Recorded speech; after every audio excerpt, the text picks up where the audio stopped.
At this point, we're starting to get a good feel for how a lot of this year's draft picks are shaping up. I think Bill Belichick can win a Super Bowl with Mac Jones. I think Mac Jones is the best rookie quarterback that I have ever seen.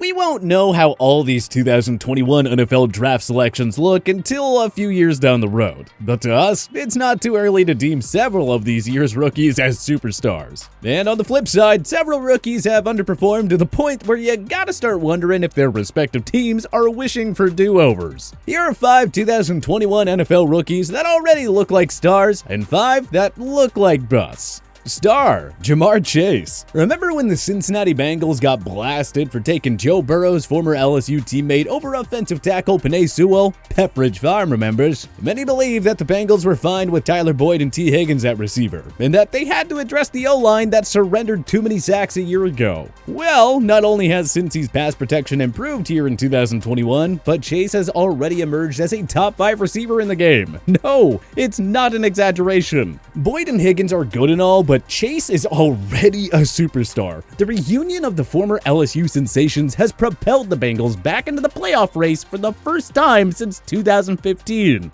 Chase is excelling as a deep threat, and he's already one of the game's top red zone weapons. He's gonna make a serious run at Justin Jefferson's single-season rookie receiving yards record that was only set a year ago. We are so sorry for criticizing the Bengals on this selection. This organization has committed a handful of mind-numbing management decisions over the years, but reuniting Chase with Burrow will go down as a franchise changer.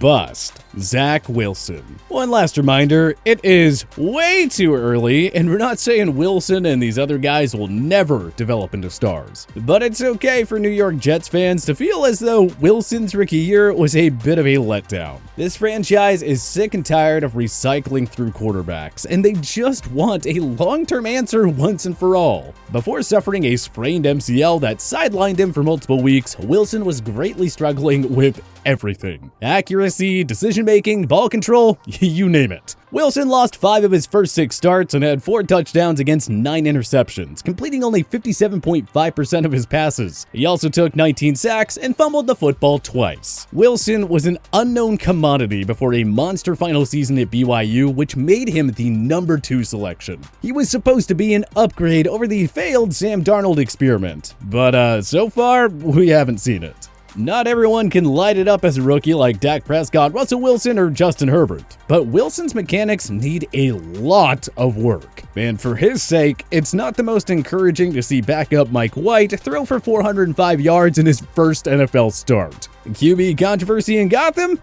Don't count it out. Star, Mac Jones.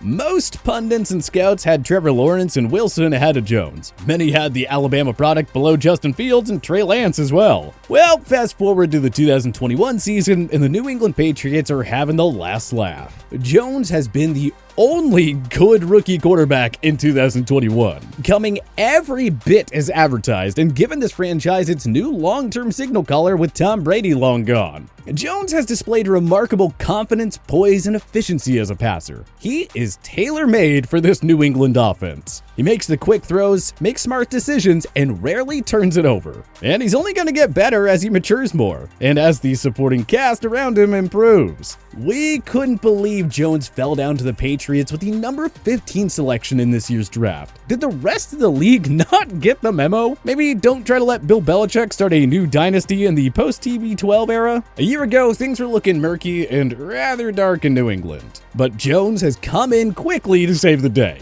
And it won't be long until the Patriots find themselves back in annual Super Bowl contention. And it all starts with number 10. Bust. Tyson Campbell.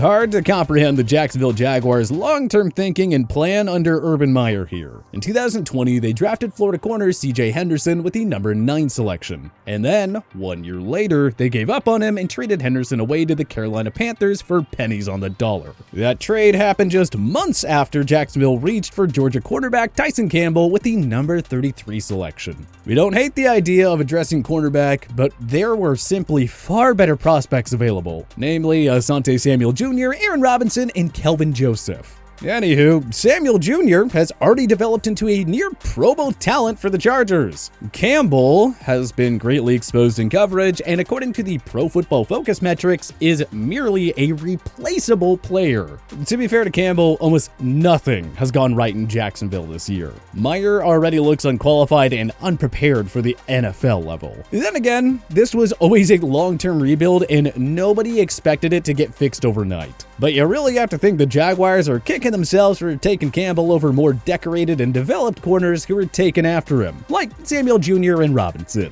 Star Rashawn Slater. Fixing the offensive line was the main priority of Los Angeles Chargers GM Tom Telesco. He started out by signing All-Pro center Corey Linsley in free agency, but Telesco was only getting started. You through? Not even close, bud. Good.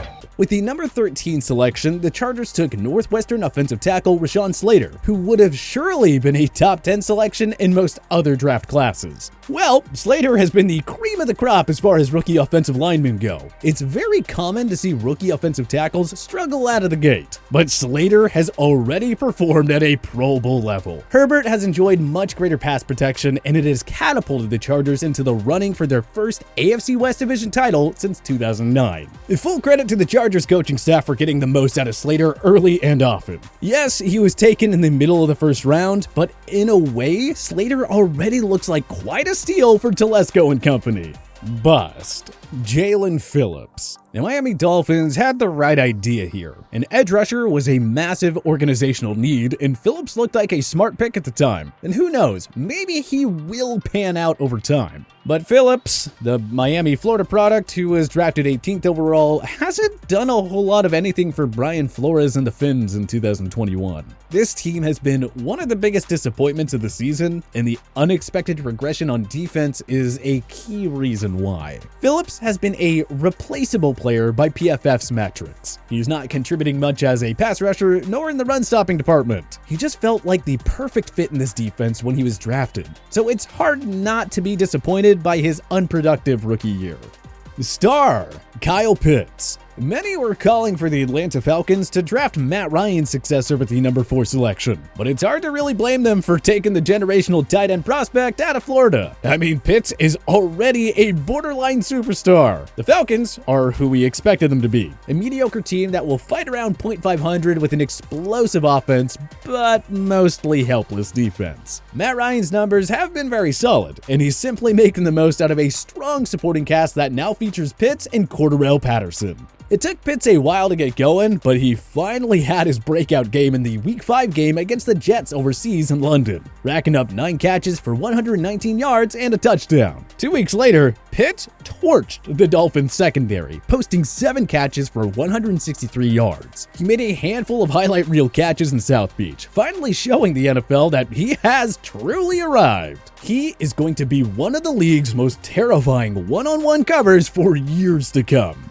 Bust. Jamin Davis. The Washington football team fielded one of the NFL's top defenses in 2020, thanks mostly to a pass rush that featured Chase Young, Montez Sweat, and Jonathan Allen. Simply put, the front seven was the least of Washington's worries heading into the 2021 draft. But they decided to strengthen a strength and chose Kentucky linebacker Jamin Davis with the number 19th selection. Wide receiver, offensive line, cornerback, and quarterback were far greater needs for WFT. But anyway, they figured Davis would be the final piece to take an already elite defense to a brand new level. Well, the Washington defense as a whole has greatly underperformed in 2021, so you can't fully fault Davis. But he has been a major liability in coverage and hasn't made any impact whatsoever. He's not getting to the quarterback, and he's not doing much against the run. What would you say you do here? Nothing has worked for Davis or this Washington defense, to say the very least. And just look at how many studs were taken in the first round alone after Davis went to Washington. This includes Kadarius Toney, Christian Darrisaw, Najee Harris, Greg Newsome II, Gregory Rousseau, and Odafe Owe. For a team with playoff aspirations, it's hard not to be disappointed about his unproductive 2021 season. Star Micah Parsons. You can argue that no 2021 rookie has made a greater impact on his team than Parsons. He has been everything the Dallas Cowboys could have hoped for. And did we mention he's only a rookie? The 2020 Dallas Cowboys defense was easily the worst in franchise history. So, how did America's team respond? Dan Quinn was brought in to replace Mike Nolan as the defensive coordinator for starters. Then they hit the jackpot by taking Parsons with the number 12 selection, which was a bonus after trading down 2 spots via the Philadelphia Eagles.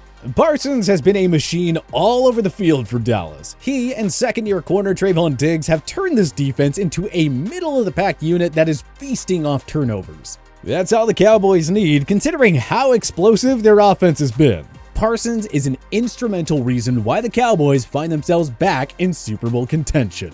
Bust. Alex Leatherwood. We should be careful in criticizing the Las Vegas Raiders offseason because they're among the biggest surprise teams of 2021. Clearly, GM Mike Mayock and company aren't second-guessing their offseason decisions. That said, the team can only be disappointed with the lackluster player of Leatherwood, who they reached for big time with the number 17 selection. We still wonder why the Raiders decided to trade away 3 veteran mainstays on the O-line in Trent Brown, Rodney Hudson, and Gabe Jackson. Derek Carr is having an MVP-like year, and the ground game has been good enough with Kenyon Drake and Josh Jacobs sharing the reps. So it's easy to overlook the rookie's struggles, but Leatherwood's performance cannot be ignored. He has taken way too many penalties and has been responsible for a large chunk of the sacks allowed on Carr. It's not Leatherwood's fault that he was drafted way too early, and he had no control over the Raiders' decision to break up a stout O-line during the offseason. But whether the Raiders like it or not, they're going to be criticized for this pick unless Leatherwood actually forms into a reliable starter. So far, he's been well below average, and that's just not going to cut it in today's NFL. But who do you think has been the NFL's biggest rookie star in 2021? And who do you think has been the biggest bust? Join us in the comment section below. If you like this video and learned a thing or two, clicking the like button helps out a ton. And hey, we appreciate it. If this is your first time coming around to TPS though, subscribing is a great idea because we put out videos like this every single day. But as always, thanks for watching and we'll see you guys next time.